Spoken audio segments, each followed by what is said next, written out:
बिहार चुनाव के बाद से बीजेपी लगातार सीएम नीतीश कुमार को साइडलाइन करने में लगी हुई है। पहले गृह मंत्रालय और फिर स्पीकर पद भी उनके हाथ से छीनकर बीजेपी ने उसे अपने पास रख लिया है, जिसके बाद सीएम नीतीश कुमार ने समझ लिया है कि अगर अभी भी उन्होंने कोई एक्शन नहीं लिया तो उनकी पार्टी जेडीयू को बीजेपी पूरी तरह से हाईजैक कर लेगी। और सीएम नीतीश कुमार का बिहार की राजनीति में जो दबदबा है, जिस तरीके से सीएम नीतीश कुमार एक दो बार नहीं बल्कि 10 बार बतौर मुख्यमंत्री बिहार की कमान संभाल चुके हैं, अपनी उसी साख को बीजेपी से बचाने के लिए सीएम नीतीश कुमार ने ऑपरेशन तीर शुरू किया, जिसके जरिए सीएम नीतीश कुमार अब जेडीयू को बीजेपी से बड़ी पार्टी बनाना चाहते हैं।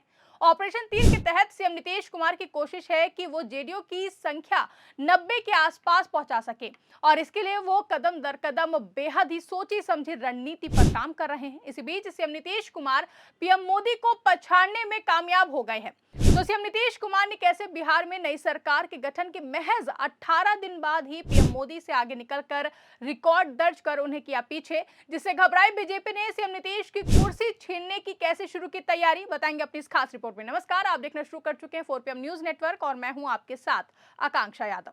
दोस्तों, बिहार की राजनीति में एक बार फिर हलचल मची हुई है, जिसकी वजह है दो खबरें जिनका सीधा सीधा आपस में ऐसे तो कोई रिश्ता नहीं दिखाई देता है, लेकिन अंदर ही अंदर बहुत ही गहरा कनेक्शन बन रहा है।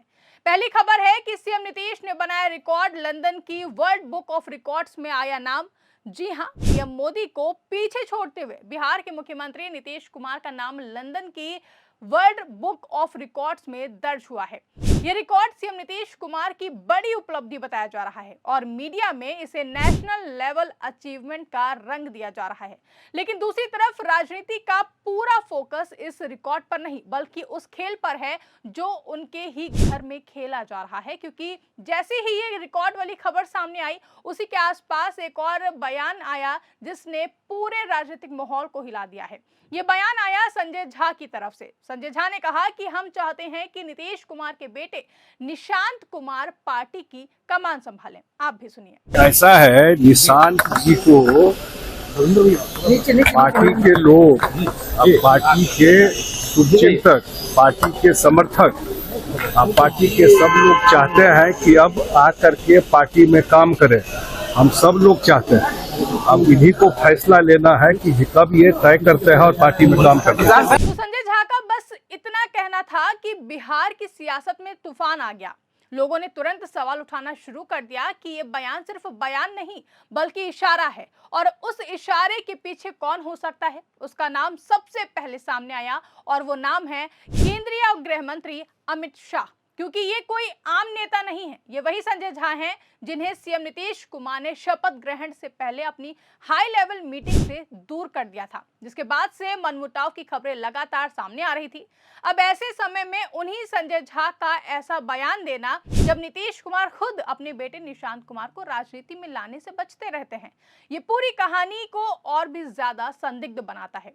लोग कह रहे हैं कि क्या ये संजय झा की बगावत है या फिर एक प्लान्ड गेम है जो बीजेपी अपनी रणनीति के तहत खेल रही है, क्योंकि पिछले कुछ महीनों में जो भी राजनीतिक घटनाएं हुई हैं वो बीजेपी की साइलेंट लेकिन स्ट्रॉन्ग स्ट्रेटेजी की तरफ इशारा करती हैं।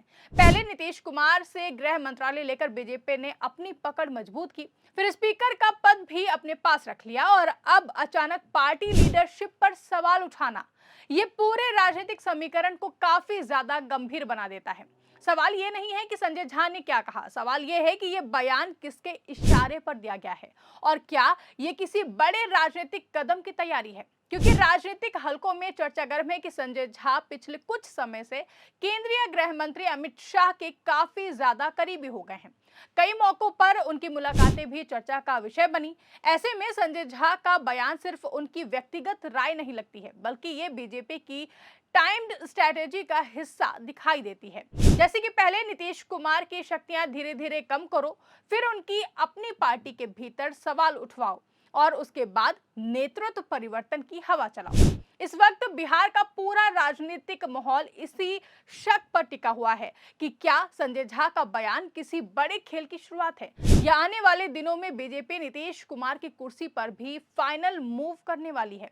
ये सवाल अब सिर्फ चर्चाओं तक सीमित नहीं है, बल्कि पूरे राज्य की राजनीति को प्रभावित कर रहा है और हर किसी की निगाहें अब इस बात पर हैं कि आने वाले दिनों में सीएम नीतीश कुमार की तरफ से क्या प्रतिक्रिया सामने आती है। क्योंकि अगर उन्होंने इस बयान पर चुप्पी साध ली तो इसका मतलब साफ होगा कि पार्टी में अंदरूनी हलचल बढ़ चुकी है और बीजेपी उस हलचल को अपने राजनीतिक फायदे में बदलना चाहती है। क्योंकि बिहार की राजनीति में ये मोड़ बेहद दिलचस्प हो गया है, क्योंकि एक तरफ नीतीश कुमार वर्ल्ड रिकॉर्ड में नाम लिखवा रहे हैं, वहीं दूसरी तरफ उनकी खुद की कुर्सी तक हिलती हुई दिखाई दे रही है।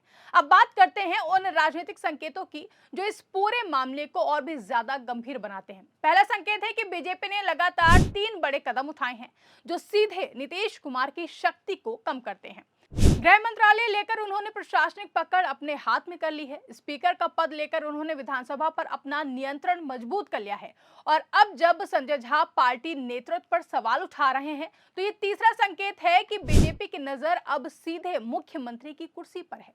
यानी ये कहना गलत नहीं होगा कि बीजेपी पिछले कई महीनों से साइलेंट ऑपरेशन चला रही है। नीतीश कुमार के राजनीतिक कद को लगातार छोटा किया जा रहा है, उनकी निर्णय क्षमता को कमजोर दिखाया जा रहा है, पार्टी के नेताओं को धीरे धीरे नए सेंटर ऑफ पावर की तरफ धकेला जा रहा है और अब हम देख रहे हैं कि संजय झा जैसे नेता खुलकर निशांत कुमार का नाम आगे बढ़ा रहे हैं, जबकि सच ये है कि नीतीश कुमार खुद अपने बेटे को राजनीति में नहीं लाना चाहते हैं।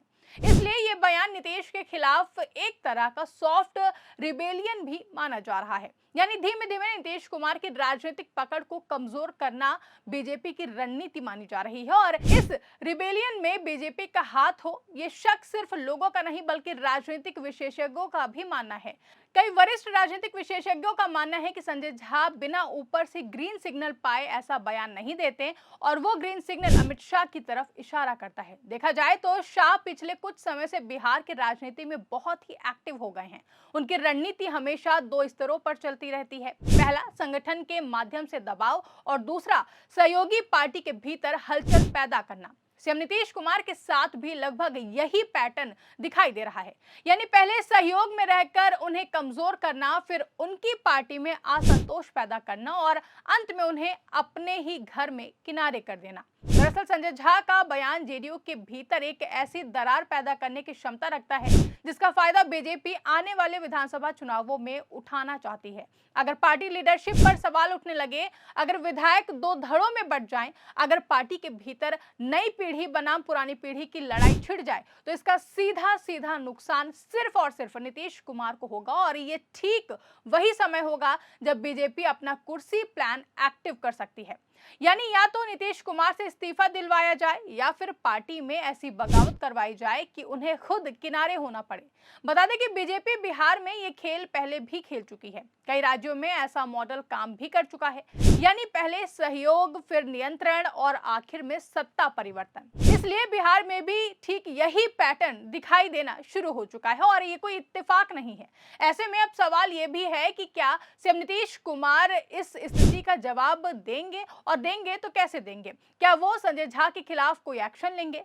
क्या वो बयान को नजरअंदाज कर देंगे या फिर वो खुद बीजेपी के बढ़ते दखल से असहज होकर कोई बड़ा फैसला लेंगे? क्योंकि राजनीति में अक्सर ऐसा होता है कि जब अपने ही घर से आपकी कुर्सी पर सवाल उठने लगते हैं तो इसका मतलब सिर्फ एक होता है कि आपके खिलाफ खेल शुरू हो चुका है। और बिहार की मौजूदा राजनीतिक स्थितियों को देखकर ये कहना गलत नहीं होगा कि ये खेल अब अपने निर्णायक मोड़ पर पहुंच रहा है। एक तरफ सीएम नीतीश कुमार को वर्ल्ड बुक में रिकॉर्ड दर्ज कराने का मौका मिलता है, वहीं दूसरी तरफ उनके ही सहयोगी उनकी राजनीतिक जमीन खिसकाने की कोशिश में दिखाई दे रहे हैं। सियासत का यही विरोधाभास बिहार की कहानी को और भी ज्यादा रोचक बनाता है और आने वाले दिनों में ये लड़ाई और भी तीखी हो सकती है, क्योंकि संजय झा का बयान अब सिर्फ बयान नहीं बल्कि आने वाले राजनीतिक युद्ध का वार्म अप सिग्नल माना जा रहा है। और इस सिग्नल के पीछे जिस नेता का नाम सबसे ज्यादा लिया जा रहा है वो है पीएम मोदी के चाणक्य कहे जाने वाले और केंद्रीय गृह मंत्री अमित शाह,